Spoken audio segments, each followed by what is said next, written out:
organiser un petit peu la façon de circuler, organiser un petit peu la façon de circuler. Les véhicules les plus polluants du parc automobile étaient prévus dans un objectif de 500 000 à fin 2022. Je vous remercie d'être venu jusqu'ici et je sais que ça pose un certain nombre de sujets, de questions, d'interrogations. L'idée, c'est de voir effectivement la réalité de la réduction de la pollution de l'air et voir si en 2032, on est dans les normes. Novembre-décembre, où tu me demandais de réunir les artisans les plus représentatifs du secteur Nord-Alsace.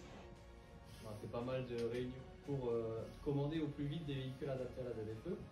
Sauf que finalement, on se rend compte. Je me suis pris un peu les pieds dans le tapis, qui me coûtait 30 000 €, il y a encore 18 mois, il me coûte 40 000. Ce pas des grands camions qui n'ont rien à faire sur ces territoires-là, parce que les grands axes routiers ne permettent pas d'être empruntés. Des dossiers d'aide, de subventions et ainsi de suite.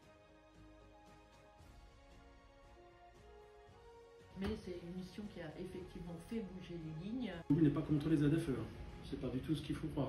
Le premier point, c'est d'avoir élargi ou de chercher à élargir cette discussion et cette concertation. Honnête électrique, mais là en électrique, dès que vous êtes chargé, vous n'allez pas loin. Qu'il existe, ça aide, sauf que je comprends pas qu'il y ait une partie qui est payante et l'autre ne l'est pas.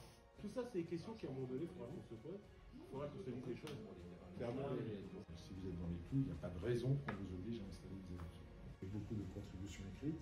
C'est très ramassé dans le temps et c'est très ramassé dans l'écriture du rapport. Créer l'espace de concertation, de mise en œuvre et ainsi de suite. Nous sommes préconisateur, on va dire.